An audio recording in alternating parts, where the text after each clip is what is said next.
believe it's on the list. There is a Nicholson on the list. Larry knew all about it when I called him today, because I had a call and complaint from next door neighbor. Yeah, same here. But I mean, but it's been for 4 or 5 months I've been Yeah. trying to get this one. Well, I didn't know.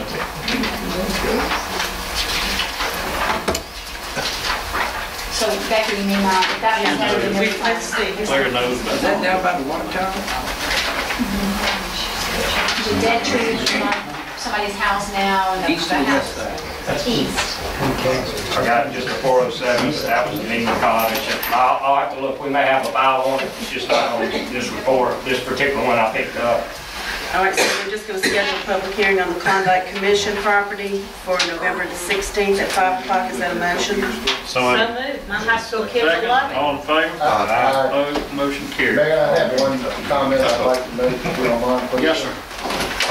Earl, this House bill that the legislators passed, Bill 161, this is mainly identified for the homeowners and the residents that are already built back or already living in the areas.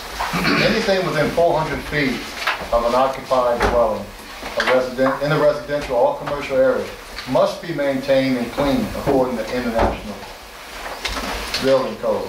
Am I correct? It doesn't say anything about feet. I mean, It does just say says 400 any- feet. any- It does say I mean, 400 it feet. it I know says that that, any house that's I know there it. has to be maintained. but that's correct. But It it needs does, to be it maintained. does say yards and everything else. We're using the clause about yards and height of grass and stuff like that by the international code, but it doesn't give that it's got to be a 300-foot distance It from says somebody it in living the there. bill. It says it specifically in the bill, 400 feet. It does. Well, that's something I don't know about.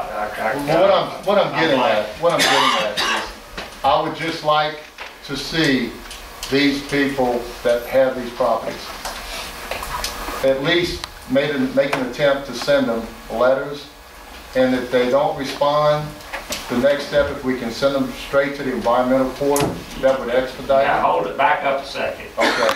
Back up a second. The only way we can send it to environmental court, and he'll have to see if I'm saying it right, is if they live in Long Beach, and we can actually give them the warrant in Long Beach. We can't go to Gulfport, we can't go to Bay St. Louis, and we damn sure can't go to Texas. So they're going to adjudicate at any of those. So it's only a select few you can go bring through environmental court. Secondly, we got to get this ticket finalized, and we got to get somebody that's going to deliver them. I'm not a police officer, I don't carry a gun, I'm not going to go knock on somebody's door. Right. Okay, so that's where it sits. Y'all figure it out, and we'll go through environmental court. Well, wait a minute. You just said you can't, Chief, do you deliver their tickets? You know, I sat down with a judge at one time, and Claire was going to write out the city ordinance citation and hand it to him. Well, But you can only do it inside Long Beach, correct? right. Correct. Okay, so that's all. So what happens if they're outside, like this one on Nicholson, I believe the property owner lives in Gulfport. We can't cite it. If you can't find them, then you have to do it through the adjudication. And it's still the slow thing. The only good thing is you do recover your money, Plus, Up to 1,500. you know, Right, and sooner. plus you can also do it 2 or 3 times during the year if need be, Yes. without going through the process again. Oh, okay. That's Who's the biggest required to deliver these notices of adjudication? The building official or The, police like the officer? hearing that we did tonight, like the hearings we had tonight, to adjudicate the property, we send it certified mail to this is what the state law says. Certified mail based on what the tax roll says. And then the building official or Claire, whoever we can get, they just go over there and they nail a copy of the notice up at the property. Right, take a picture. And they take a picture of it, and that's all we're required to do. But Earl said he wasn't gonna go do that. No, no, he's No, not. I said, I'm not gonna go knock on somebody's front door. If the property's empty, I don't have a problem doing it. Y'all talking out. But I'm not gonna go have somebody try to get their social security number, their height and weight on this so-called ticket, like a speeding ticket, and ask them all this information at somebody's front door, knock on his door and say, you gotta give me all this information, you're going to court. I don't think that's my responsibility. When they go to criminal court, okay, when they go to criminal court, because they violate the law, like speeding or littering or not keeping your property up. When they go to criminal court before Judge Roth, a police officer or somebody like that serves the summons on them or serves the ticket, the arrest warrant, if you will. That's one thing. If they're going to come before you for adjudication, that doesn't take a police officer. The building department, we send him certified mail, and the building department official posts it on his line. So it depends on which way you go. If it's a crime, we don't want Earl going out there trying to serve papers on somebody. You need somebody with a badge and somebody with police power. Somebody with a real arrest authority. Right. Okay, we have a motion and a second, and we voted to reschedule a public hearing for November the 16th at 5 o'clock on Commissioner Klondike property. And that's all we're doing. Yes, ma'am. Okay, appointment to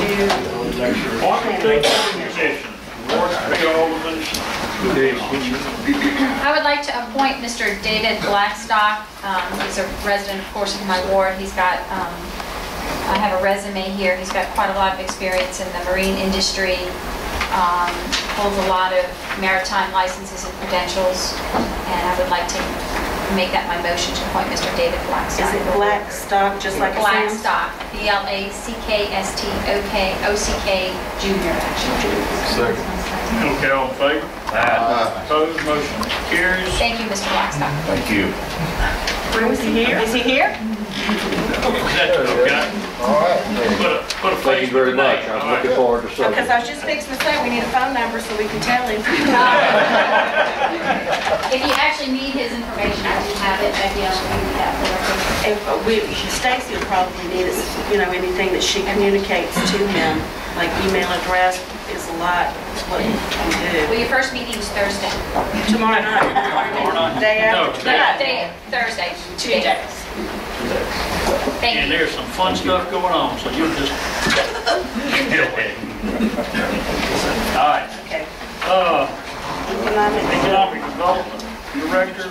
We received, I believe it was 4 replies to our letter that we approved last month to send out. I've since then received 2 additional resumes, so I will be scheduling a meeting for our committee to see what our next steps are as far as reviewing the resumes. I'll have copies for everyone. And hopefully at our next meeting for the Board of Aldermen, we'll be able to present our recommendations and resumes for review and for possible interviews. Okay. Electronic payment of water bills, all of them. I went by it yesterday and spent some time with Jamie. Everybody wants to pay. I've had a number of calls, and it's not just my ward. Used to be in the building department too. I get a lot of people coming in with cards. Want to pay They got to leave, go permits. get cash and bring it back. Okay, so you have a very extensive pack because you didn't get your pack to tonight, and I got mine yesterday. I'd like to share what Jamie said yesterday when I talked to her. The one she is preferring the most is actually the in-court. They work with D'Iberville. They take court fees, they take city fees, they take water bills, and there is, I think, probably a $2 processing fee that's assessed to whomever.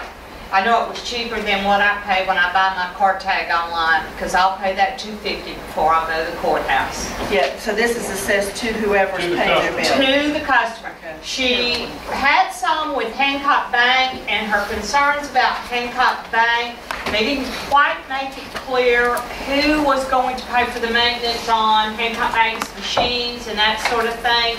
So you have a pretty thick pack. You have 3 packs. I asked you to study them. I will put them back on the agenda at the next meeting, so to give all my fellow aldermen. If you have any question, in-court is being used in the city of D'Iberville, and they love it. And Mr. Levins is a perfect example. I didn't know that you had to go get cash or whatever, and I don't carry a checkbook either, so. And especially if it's people from even out of town, some of it's not convenient to go to the bank. And we do get a lot of return checks. And that was the other thing. Jamie told me yesterday that Just last week, they got 36 NSF checks Right. with a debit card. She said the best thing about it is that money's obligated right then and there. It's there, it's yours. And she said, same thing with the credit card. It's obligated right then and there. And they average about 42 NSF checks a month. And that costs us as well as, It's a pain. It's a horrible pain. yeah, Becky, she did have some questions about accounting. She didn't know what money was going directly into hers, and I just told her she would pay attention to GSL code and post it, she'd know. So, please, next month, If you take December. time and kind of look at it and see, Does our attorney have a copy of this as well? Yes. And I looked at it and checked the statute. The only legal requirement you got is you can't pay the credit card fee. If you pay something with your Visa, the city can't pay a charge. And if you owe the city $20, the city's got to get $20. We can't pay a fee. Yeah, I'm not too sure the Hancock Bank proposal doesn't require us to pay a fee. That says we can add a convenience charge, but it gets complicated and you know, I don't know how it works. The in-court thing I'm familiar with, and we get exactly what we assess, and they put their charges on top of it. yeah, in court's used across the state of Mississippi. In fact, it may be the one that the state of Mississippi actually uses. And I know that D'Aquaville is using it, so. And I will say this, do y'all, We'll put it on the next agenda, or you want to do it? are y'all comfortable with this, or would y'all rather read it? Why not? Okay, then put it on the November 2nd meeting. I got it. what would be our only cost of this? We have to put it In-court, nothing. Well, we may have to have some kind of line for it to use. Looks like the telephone. I'm not sure if it's internet-based or telephone-based, I'm not sure how it works, but you have to have some access somewhere. What about the terminals? They'll I take think they care of it. provide them. They provide it. So take the time and please come back with us. And I'll take a ride, I'm gonna take a ride over there to the outfield next year. I'll go see Mike and Dennis and just kind of see what the system looks like. I'm just going to have lunch. That's right. All right, that'll work.